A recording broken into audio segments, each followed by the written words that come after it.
very good evening to our viewers. Thank you for joining us tonight on the evening review.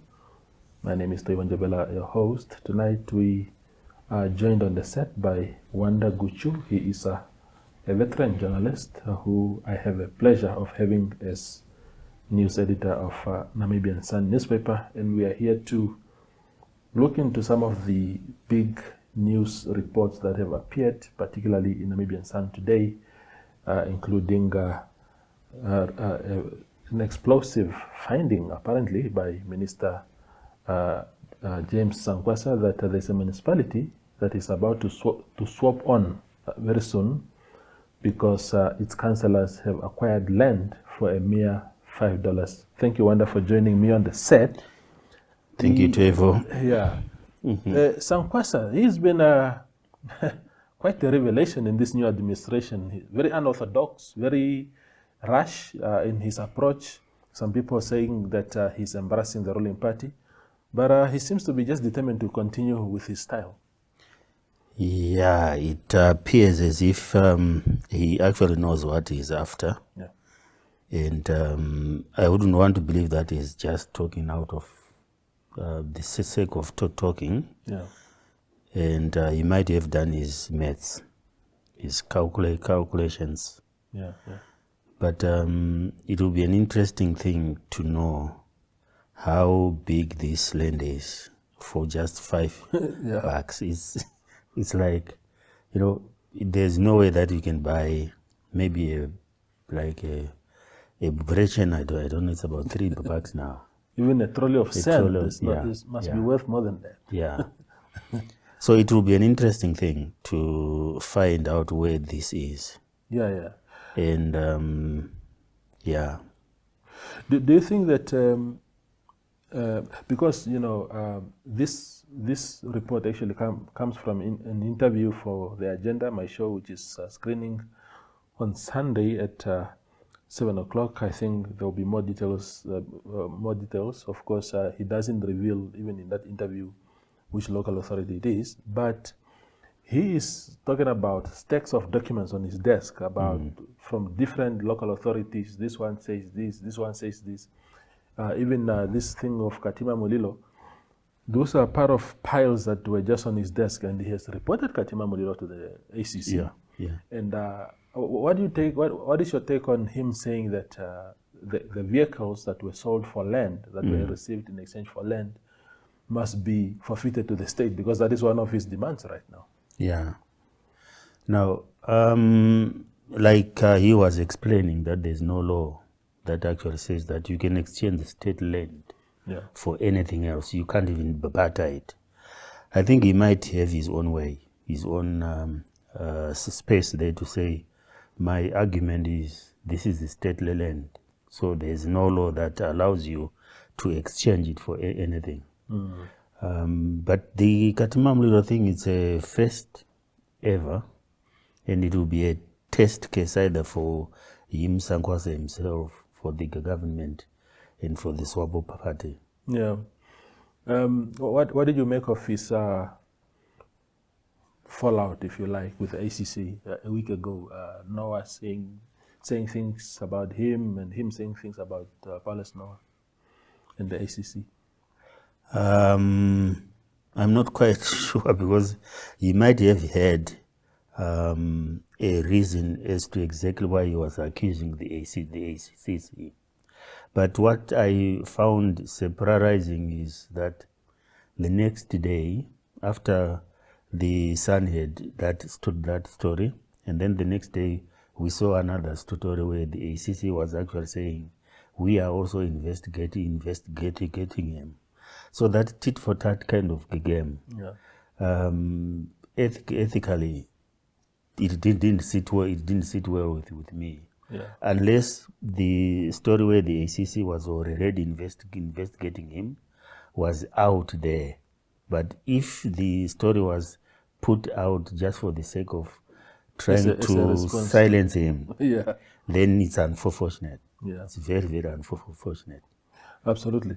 Now, one of the things that Sankwasa is saying in this story is that the the decline in SWAPO electoral fortunes is a result of he's saying, look, I'm a SWAPO member, and I cannot blame anyone else but the SWAPO bureaucrats, whether it's those that are in government or ministers, for looking away when corruption is taking place, or even participating in some of those schemes, to the detriment, to the anger of the electorate, saying that the only way to return SWAPO to the top is by dealing with some of those things.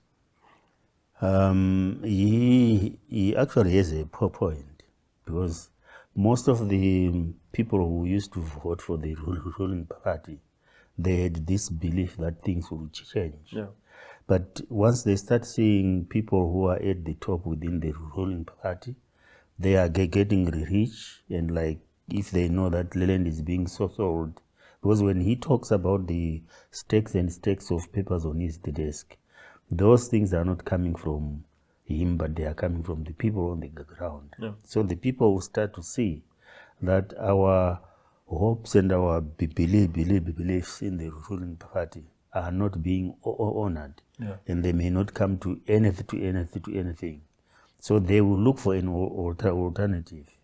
Now, even if when you look at the IPC score, has been an anti-corruption drive. So the affirmative reposition score as well has been an anti-corruption drive. Now, even if when you look at what Dr. Job Ampanda is doing, the kind of information that is unearthing and putting out there, it's a fight against corruption. So what Honorable Sankwasa says there, to say that, look, even if whether you fight or you don't fight corruption now, you still have to lose members. Unless he takes up what the IPC is doing, he also needs to take up what Dr. Job Ampanda is doing. Now, if he manages to do that, he might then have people start to believe in SWAPO again. Yeah. So he might have that point to say, whatever you do, whether you sit or you don't sit, but still people will live. Yeah. The fact, Wanda, is also that, and it's good what you're saying, that IPC, AR, and perhaps other political entities, but primarily those two, they have put themselves out there as fighters against corruption. Yeah. But SWAPO has an advantage because they are running the government. They have an eagle's eye on things as they happen.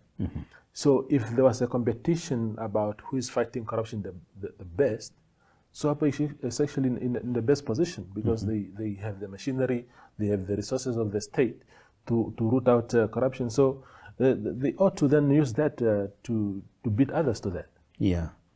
But then you need to have some people within the ruling party to be pushing that. Yeah. Right. So Honorable Sankwasa may not have those skeletons that might tumble out of his cupboard. But if you have got those skeletons and you are within the ruling party, then there's no way that you can start to search for somebody's skeletons, because that somebody might also know that you've got your own skeletons. Yeah. So it's a matter of saying, who do you protect, so that whatever you have is also protected.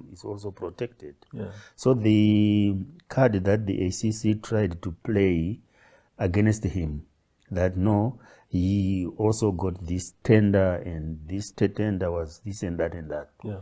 So that might have been the last one that they have against him. Now, if that was the last one and he is on this drive, what more is there that they can do to stop him? Yeah. One of the questions that I'm asking James Sankwasa in that interview that is airing on Sunday is also that case of his that is being investigated by ACC, to say that he was hired through direct procurement, where meaning there was no open bid process, public process, and his company was then hired directly to close down AgriBoost. Yeah. And my understanding of direct procurement is that there are specific conditions that must prevail for that to kick in, including emergencies, national disasters, and stuff like that. I mean, what is the emergency or a national disaster about closing down AgriBoost? Yeah, but you need to understand this story of that. AgriBusiness was losing money. Yes. And they still had to pay people, right? Yeah. So they were a financial burden. It's not like I'm defending Honorable Sankwasa, but the agents could have been that if nothing was done sooner, then the ministry was supposed to keep on paying them. Yeah. Because then you have got an entity that has got to have running costs and staff. But then that also speaks to what then is agency. Yeah, maybe they really wanted it out. Yeah, So yeah. then they had to find someone who could actually have done it. Yeah. But again, we need to know more about it, because it was just put out that he got this, and he didn't go through the normal processes. Maybe if the ACC comes up clear, and then to say this is exactly what we have against him, then we might understand. We might also get to know if he twisted arms to get what he got. So again, that would be him against the ACC. Yeah. What I know, before we go for a break, what I know for a fact is that the employees of AgriBoost, there was a cabinet directive already that got them absorbed into the Ministry of Agriculture. So as far as the cost, that part of the cost is concerned, I know that that was already taken care of. And I would also imagine that for that to be declared, if closing down AgriBoost was an emergency, that would have come from cabinet itself to say we consider this matter as urgent and as an. But again, urgent and emergency are also two different things. So there are questions that are not clear, but you are right in saying that. I suppose in the fullness of time, we will know what transpired. We are going for a very short break and return with Wonder Guchu.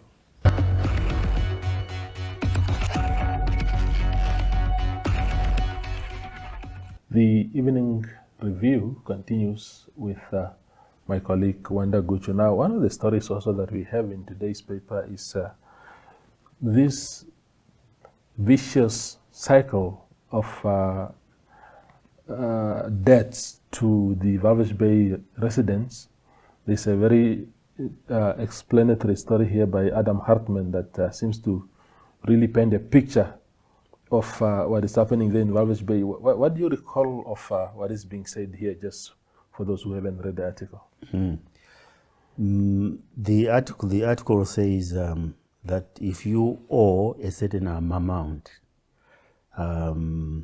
then you have to pay it off.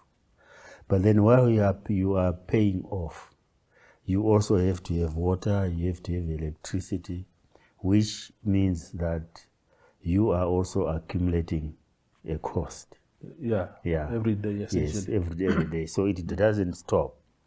So now, whatever money you are going to pay in, whether you are going to pay in, because if you are accumulating costs for your present expenditure, the use of water, the use of electricity, that does not mean that you have to pay separately for the debt, right?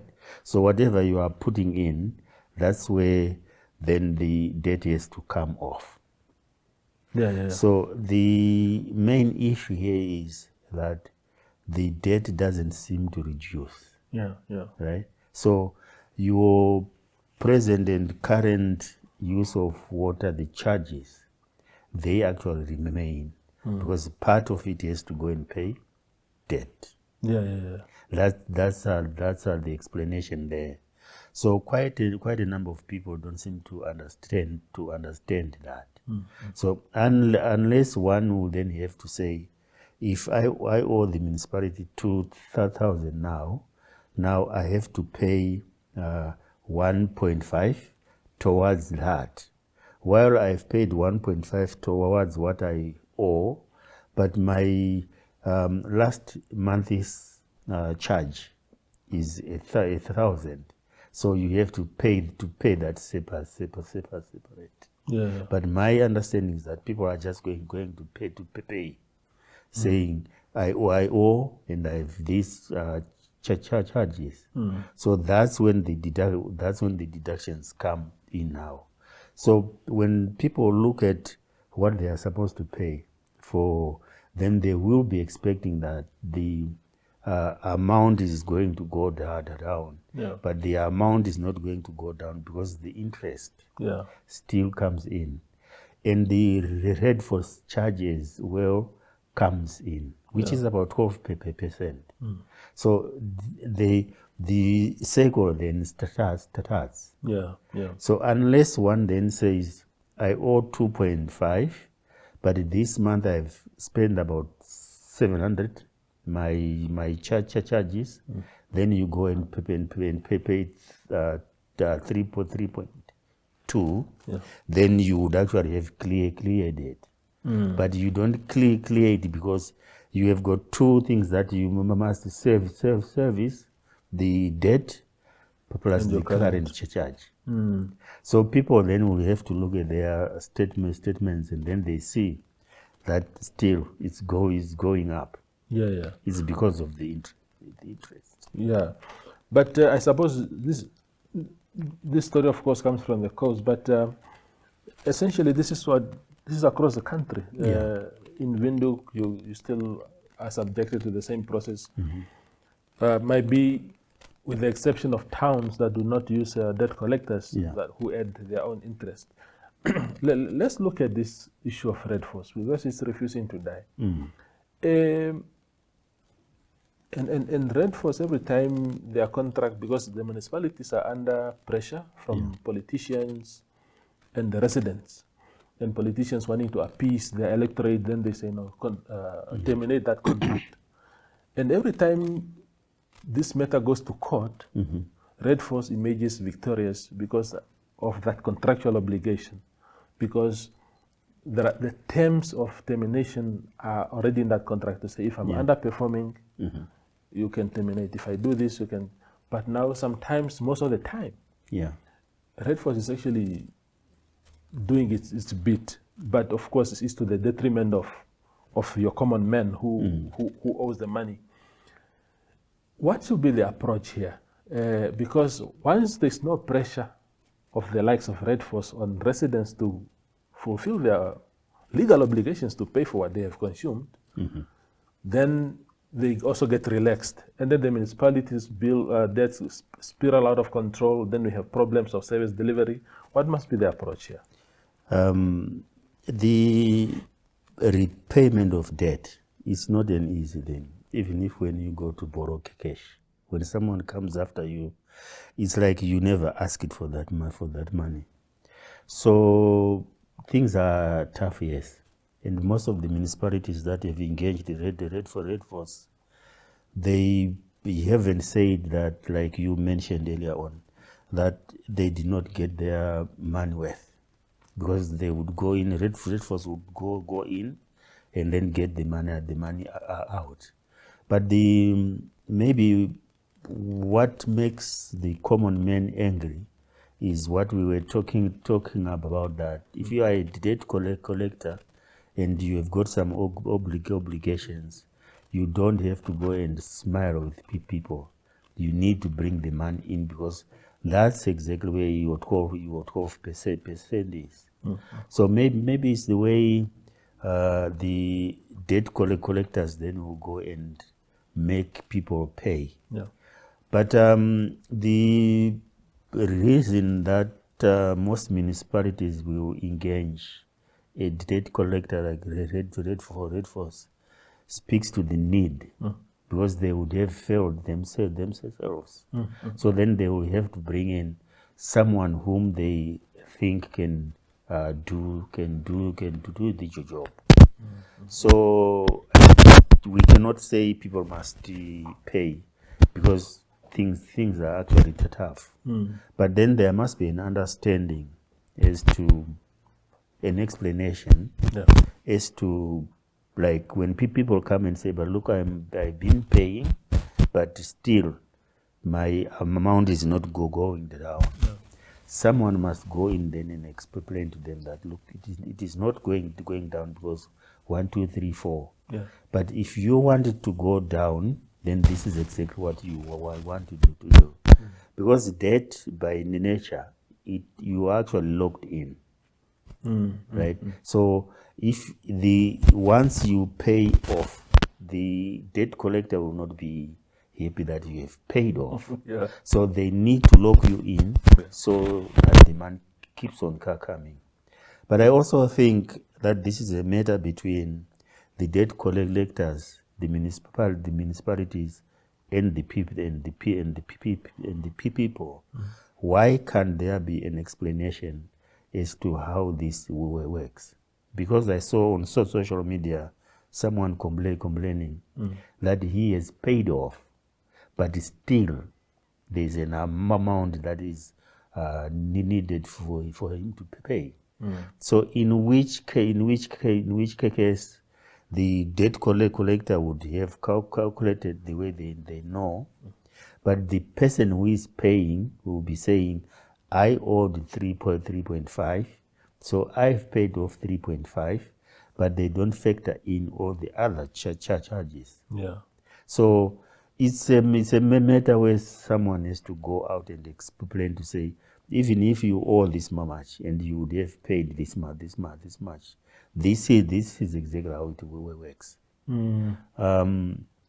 Yeah, but debt collection is needed. Yeah. Most of the municipalities don't have that. Yeah, yeah. Because the other way around it, if the municipalities feel that a debt collector who is brought in may make people angry, then they need to have a debt collection department. Yeah, because many municipalities are saying that their debt collection departments are really small. Small, yeah. You have 3 people there and you have a town of 50,000 people.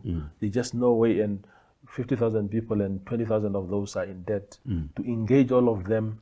And the problem also is that I think maybe, of course, our country is also going through things right now. People don't have jobs, people don't have resources. But generally, people do not move until they are pushed. Yeah. So just calling them and say, oh, please take care of your bill here. I'm calling from the municipality. Your bill is going up. When are you paying? That's not enough. Yeah, people will just say, okay, no, I'll make a plan. Yeah. But unless you come down on them with a hammer and say, look, there'll be charges added by the likes of Red Force, or of course some will say close the water and then we will only reopen it once you pay. But in fact, one of this Katutura Residents Association, they are saying there must be a threshold that once the debt of a resident reaches a particular threshold, just cut them off. Instead of supplying them with water, and then if the person couldn't pay 10,000, how will they manage 70,000? Yeah. Yeah, might be some of those. Yeah, but it's also the tough times. Yeah. And even if you can go and cut off water, now they cut off water, and then they also have to disconnect your electricity. Yeah. It doesn't matter if a prepaid meter. Yeah. And it doesn't matter whether you still have some electricity there. Once your water is cut off, and the electricity also goes. But like you are saying, people don't have to be pushed. Yeah. And I would want to believe that if someone has got a problem, it's better for them to be proactive. Yeah. You go to the municipality and say, look, I've got this and I cannot pay. So you then have to work out. Yeah.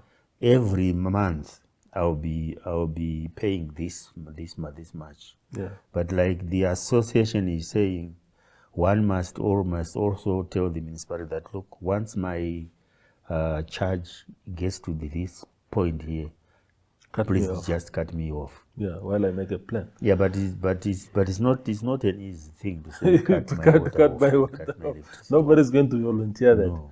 Yeah, I know that in closing, that in Windhoek also even closing those things, because sometimes it has to be done physically. Yeah. At your meter at the house. The municipality has also hired other companies again too, because they just don't have enough manpower within their offices to go around closing taps. So it's one way, whether you bring in Red Force or another company to close taps. So it's such a cumbersome process. But thank you, Wanda, for your thoughts. We'll engage you again in the coming times to just assess some of the news. Thank you for coming through. Thank you for having me. Yeah, wonderful. That is Wonder Guchu, who is a news editor of Namibian Sun, reflecting on some of the major news on the front page of Namibian Sun today. Thank you for watching.